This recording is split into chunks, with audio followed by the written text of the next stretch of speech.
One network anchor might have said it best. Last night we saw teleprompter Trump instead of Twitter Trump in the president's speech to a joint session of Congress last night. As Trump spoke to a nationally televised audience, he went high where often he may go low. A new national pride is sweeping across our nation, and a new surge of optimism is placing impossible dreams firmly within our grasp. What we are witnessing today is the renewal of the American spirit. And possibly the renewal of a political figure with a more presidential posture. For example, consider what Trump tweeted about NATO last year and how he handled the topic last night. NATO is obsolete and must be changed, he wrote, saying he might withhold American funding. We strongly support NATO, an alliance forged through the bonds of 2 world wars. But our partners must meet their financial obligations. My job is not to represent the world. My job is to represent the United States of America. Democratic leaders are not buying the Trump transformation from just one speech. Speeches have a shelf life. They go away. It's his actions. His actions have favored the hard right. Not where America is, not even where the Republican Party is. And that's why he's had such trouble governing over the last 40 days, and he's going to have trouble ever since. Well, viewers seem to have liked Trump's remarks. A CBS News poll found that 76% approved of the speech, while just 24% disapproved. The pollsters noted viewers of these types of speeches disproportionately come from the president's party, which can account for a bounce. But still, they say many Democrats describe the speech as presidential and positive in tone.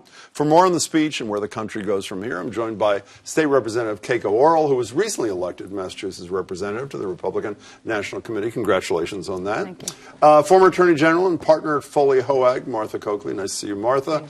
And former Republican Congressman from Connecticut, Chris Shays, who is currently a fellow at Harvard's Institute for Politics. Nice to see you again, Congressman. Nice to see you. Starting with you, yesterday morning, the president graded himself A for accomplishment, and I think it was C+ for messaging. So give him a grade for last night and tell me why. Oh, I think it was an A-, but it's a low bar. We mark on a curve. But no, it was presidential, and it should be presidential, and it was from a teleprompter, but he didn't ad-lib, thank goodness, and we'll see where it goes. I mean, John Kasich has I think, a really important point. He said, when you're on an airplane, you pray for the pilot. We're on an airplane, and he's the pilot right now, so I pray for him. How about you, Keiko Orrell? I thought he did great. He gets an A from me. I think that he spoke from his heart. He spoke about issues that are concerning things that people are concerned about. And you were not crazy about him early on. Is that a fair statement? I supported him fully after the primary. And so what do you say to someone who says, I'm not sure who the real Donald Trump is, like on NATO? Is it the obsolete or is it strong support? Is it the guy who I thought wonderfully opened up talking about hate crimes or hate behavior, but earlier in the day said maybe some of those things at Jewish cemeteries were false flags? The Who's people the that real I've Donald talked Trump? to, the people that I've talked to that know Donald Trump and the real Donald Trump say that this is the real Donald Trump, that they saw him speaking from his heart, that he loves his country, and that this is why he ran for office. So I think that's what we're going to see more of, because it's been people are approving of that, and that's what they want to see. They want to see a more conciliatory tone. If you say A, we're going home. So what do you say, Well, Martha Coakley? I think we saw 3 Donald Trumps last night, and if he was speaking from his heart, he's also speaking from the teleprompter. First, you saw the Pollyanna president, who no problem is too big. You know, we're going to solve all our problems. We can fix everything. He was trying to channel JFK. He was trying to channel Abraham Lincoln. Then you saw the Republican talking about health care, about taxes. Hidden in that speech were some of the Republican agenda.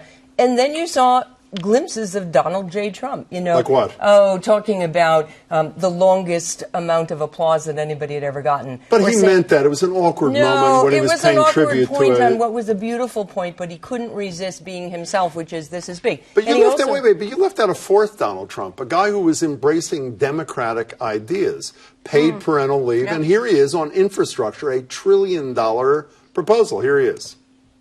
I will be asking Congress to approve legislation that produces a $1 trillion investment in infrastructure of the United States, financed through both public and private capital.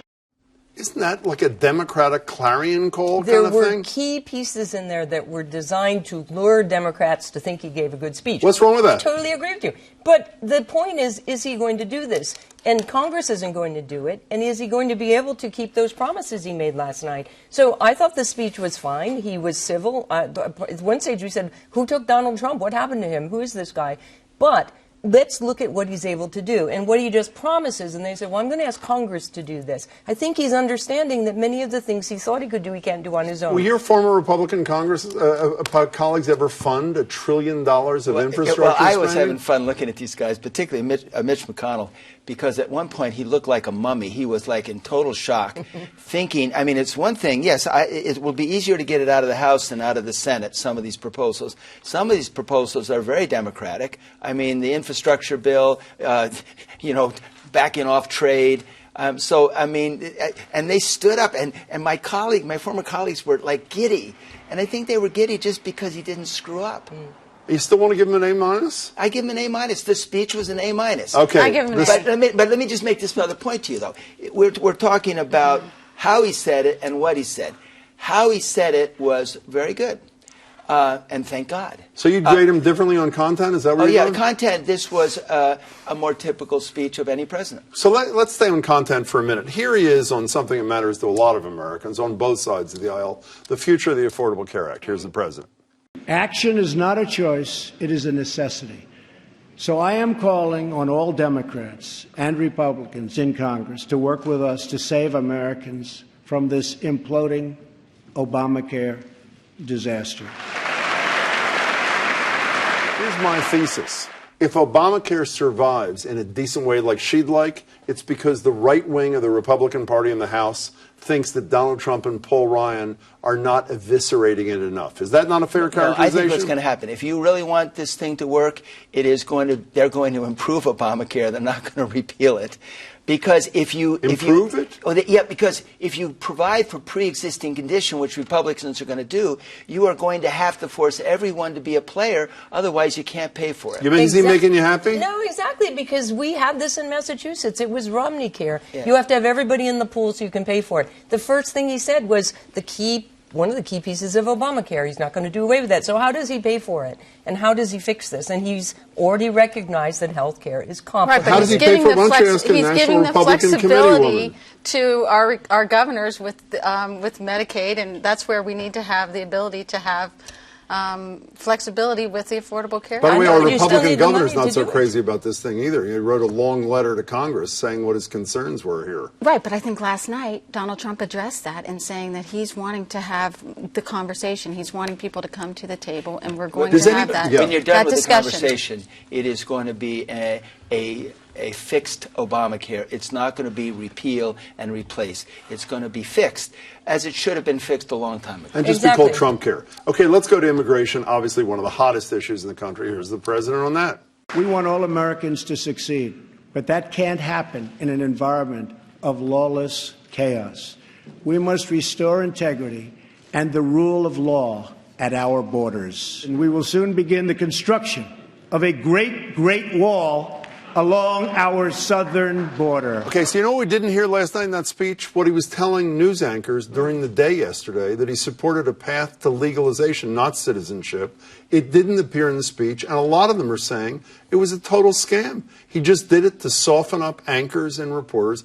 A huge change. Why wasn't it in the speech if he really believes it in his heart? What he's saying is that we have an issue with immigration. We have an issue with legal immigration. And so what I heard him say was he talked about merit-based immigration. But what happened to the pathway to legalization that he was talking about 4 hours earlier? That would be the compromise.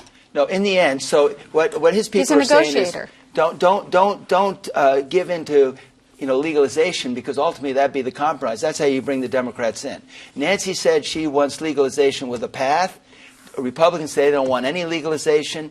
I think it ends up being legalization. So you think he was legit during the day when he said what he said to reporters? That's where he ends up? I don't like saying he's legit because he comes all around. I'm just telling you what I think happens at the end. You buying this? Well, the worst thing he did was talk about this unit he wants to set up in the Department of Justice that will focus on people who have been victimized by immigrants. That is a targeting of a very small number of people that's totally out of balance of what we should be looking at. There's no mention in that speech of cybersecurity. I mean, I think we need to focus on that rather than looking at bans on tourists and building walls. How do you feel about that? The creation of that thing that probably provoked the most negative Democratic response from the whole night. How do you feel about that?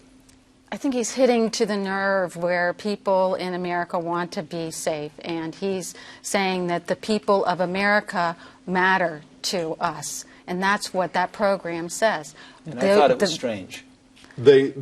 It was just strange because I don't even see how it works, and I don't see the purpose. Okay, speaking of works, I let's think talk he's about just the saying that they matter, that we care about victims of crime. Right, we care about all victims of crime. Yeah, but why would we just? I'm sorry. No, victims of crime, which is one of the reasons why you want to have people in a community be willing to come forward and not be threatened with deportation if they've been victimized. We're talking about a Republican president. Let's talk about the Democrats. The response was given by the former Democratic governor of Kentucky, who had a very good experience with the Affordable Care Act. Here is former Governor Beshear.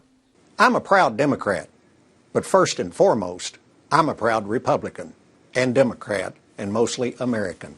I want to ask you to explain that. Is that the face? I don't just mean Governor Beshear. I mean, Hillary Clinton's people are on the cable shows. Barack Obama's people are on the cable shows. A former governor of Kentucky is the spokesperson for the Democratic Party. What is the message that we're given? That we're going to return to the past? Isn't that the reason your candidate lost the election? I think that's the debate right now in the Democratic Party. Everybody understands that, a lot of the strategies, what happened with a small margin actually in this vote. There are a lot of people who I think voted for a change. What did you really think of that thing last night? Tell the truth. Raise your right hand. I didn't watch the whole thing, so Good move. It's hard to figure. But look, this is a discussion we're going to have on both sides. Quickly. I thought it was strange. I don't understand why he was the choice. Kentucky went for Trump. It's just I thought. Well, that was part of the reason, but it went for Trump and had an Affordable Care Act experience that he says was positive. What do you think of Governor Beshear?